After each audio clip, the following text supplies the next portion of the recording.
आप सभी को नमस्कार। स्वागत है अनुकरणीय सनातन पर। आज मैं आपको भारतवर्ष में मनाए जाने वाले छठ पर्व की संपूर्ण जानकारी देने जा रही हूँ। बहुत ही पावन पर्व है। भारत जैसा कि कृषि प्रधान देश है, तो यहाँ पर जितने भी रीति रिवाज पर्व हैं वो कृषि से ही संबंधित हैं। और ये एक बहुत बड़ा पर्व है जिसमें सूर्य भगवान की उपासना की जाती है। आइए श्रवण करते हैं पावन पर्व की संपूर्ण जानकारी। छठ पर्व फसलों, पृथ्वी पर जीवन और अपनी इच्छाओं की पूर्ति के लिए भगवान सूर्य देव को धन्यवाद दिया जाता है। प्राचीन काल से ही छठ पूजा करने की परंपरा रही है। ऐसी धार्मिक मान्यता है कि छठी मैया के आशीर्वाद से संतान प्राप्ति का आशीर्वाद मिलता है। जिन लोगों की संतान नहीं होती उन्हें संतान प्राप्ति होती है। छठ पूजा की शुरुआत 17 नवंबर को नहाय खाए से हो रही है और 20 नवंबर को उगते सूरज को अर्घ्य दिया जाएगा और पारण करने के बाद छठ पूजा का समापन होगा। छठ पूजा की जो तिथि है और मुहूर्त है वो इस प्रकार है। इस वर्ष छठ पूजा रविवार 19 नवंबर 2023 को है। छठ पूजा के दिन सूर्योदय सुबह 6:16 पर होगा। छठ पूजा के दिन सूर्यास्त का समय रहेगा 5:59। षष्ठी तिथि प्रारंभ हो रही है 18 नवंबर 2023 प्रातः 9:18 पर और षष्ठी तिथि का समापन होगा 19 नवंबर को प्रातः 7:23 पर। छठ पूजा का अर्थ इस प्रकार है। छठ शब्द का अर्थ है 6, जो दर्शाता है कि कार्तिक माह में छठे दिन छठ पूजा का त्योहार मनाया जाता है। इस छठ त्योहार के दौरान पृथ्वी पर सभी जीवित प्राणियों को प्रकाश और ऊर्जा देने वाले भगवान सूर्य की उपासना और पूजा की जाती है। छठ पूजा का महत्व इस प्रकार है। छठ पूजा या छठ पर्व सबसे प्राचीन त्योहारों में से एक है जहाँ प्रकृति और तत्वों का सम्मान किया जाता है। यह त्योहार पूरी तरह से सूर्य भगवान को समर्पित है, जिन्हें सूर्य देवता कहा जाता है।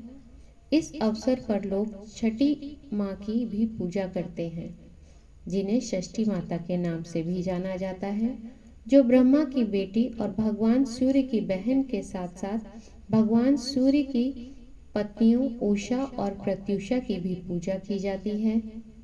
छठी माता को माँ रणबाई और षष्ठी के नाम से भी जाना जाता है, क्योंकि वह देवी पार्वती का छठा स्वरूप है। सर्वोच्च षष्ठी माता उन दंपतियों को स्वस्थ संतान का आशीर्वाद देने के लिए जानी जाती हैं जिन्हें गर्भ धारण करने में समस्या उत्पन्न होती है। और वैसे भी माना जाता है कि प्रत्यक्ष देवों में एक सूर्य देव ही हैं जो संपूर्ण सृष्टि को दिखाई देते हैं।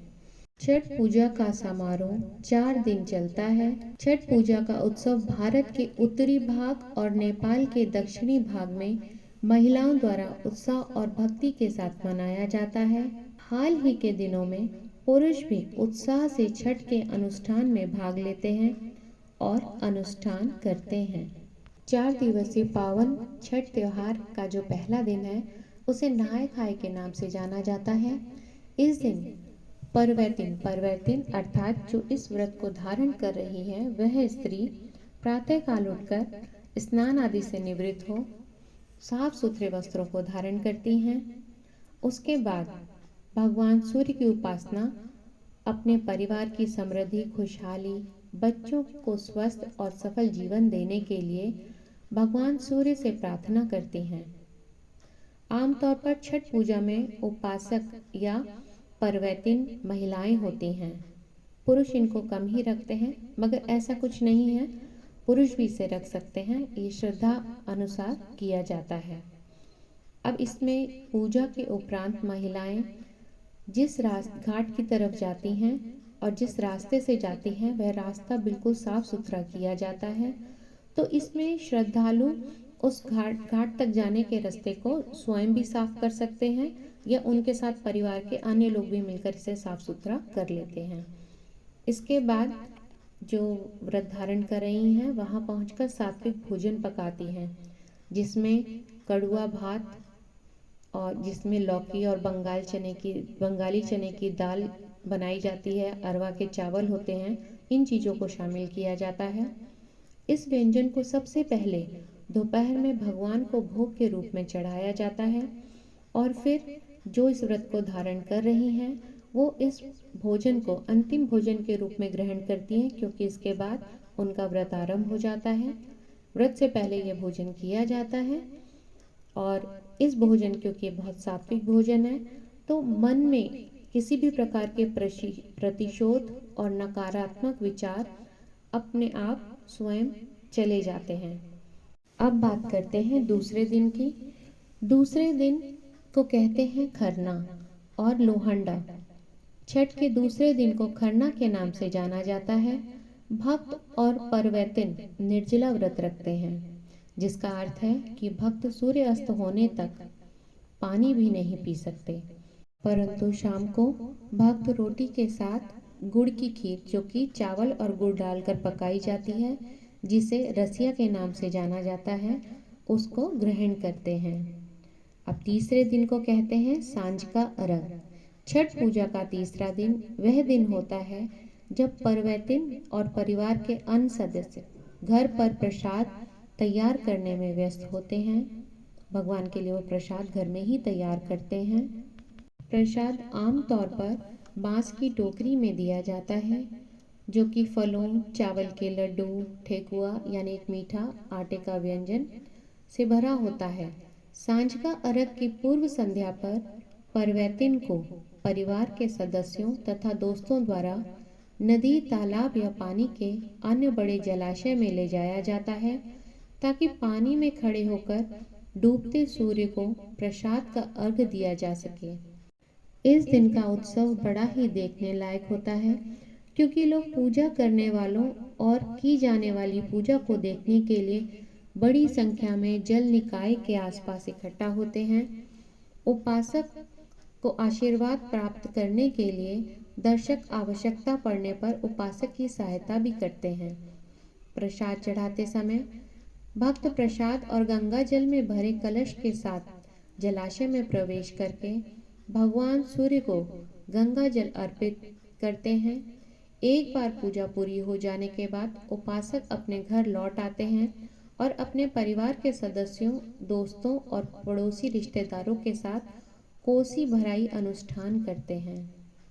कोसी भराई अनुष्ठान की रस्म विवाहित जोड़ों या छठ का व्रत रखने वाले व्यक्ति द्वारा की जाती है। सदियों पुरानी मान्यता के अनुसार अगर छठ का व्रत रखने वाले व्यक्ति की कोई इच्छा या मन्नत पूरी हो जाती है तो उसे जश्न के तौर पर कोसी भरने का अनुष्ठान करना चाहिए। कोसी भराई की रस्म घर की छत पर या आंगन में की जाती है। 5 से 7 गन्नों को एक साथ बांधकर एक छतरी अर्थात मंडप बनाया जाता है। छत्र के नीचे ठेकुआ, छठ पूजा के लिए बनाया जाने वाला प्रसाद, फलों का अर्घ और केरवा रखे जाते हैं। फिर ऊपर से लाल रंग की नई साड़ी से छत्र को बांध दिया जाता है। इस प्रकार यह हो जाने के बाद मिट्टी का एक खोखला हाथी तैयार किया जाता है और इसे केंद्र में छत्र के नीचे रखा जाता है। इसके ऊपर एक मिट्टी का बर्तन रखा जाता है, जो साठी चावल, एक प्रकार का चावल होता है जिसे साठी कहते हैं, और कसार, मीठा लड्डू और धान का चिवड़ा, गेहूं का मीठा और नमकीन नाश्ता से भरा होता है।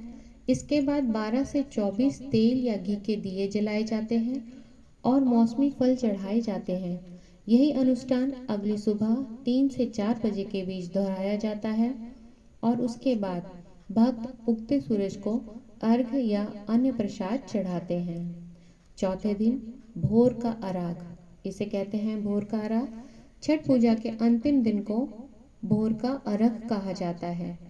इस दिन भक्त सूर्योदय से पहले उठते हैं, तरोताज़ा होते हैं और नदी तट पर किसी अन्य जलाशय जो उनके घर के आसपास हो वहां पर पहुंच जाते हैं और उगते सूर्य को अर्घ देते हैं। अर्घ देते समय परिवर्तिन सूर्य भगवान और षष्ठी मैया यानी रणबे माई से प्रार्थना करती हैं और देवताओं से बच्चों की रक्षा करने, परिवार के साथ सौहार्दपूर्ण संबंध बनाने और परिवार को शांति और समृद्धि आशीर्वाद देने के लिए प्रार्थना करती हैं। एक बार अर्घ्य और प्रार्थना करने के बाद व्रत खोलने के लिए परवितिन पानी पीती हैं और प्रसाद में से 1 या 2 निवाला खाती हैं। इसे पारण या पारण के नाम से जाना जाता है। आइए अब श्रवण करते हैं छठ पूजा की कथा। सभी बोले छठ मैया की जय। देवी पार्वती मैया की जय। ब्रह्म वैवर्त पुराण में उल्लेख है कि छठ पर्व पर छठी मैया की पूजा की जाती है। हमारे समृद्ध इतिहास के अनुसार मुंगेर में गंगा के मध्य स्थित सीता चरण मंदिर सीता मन पत्थर के लिए जाना जाता है। यह सबसे प्रसिद्ध स्थान है जहां भक्त छठ की पूजा करने के लिए एकत्रित होते हैं।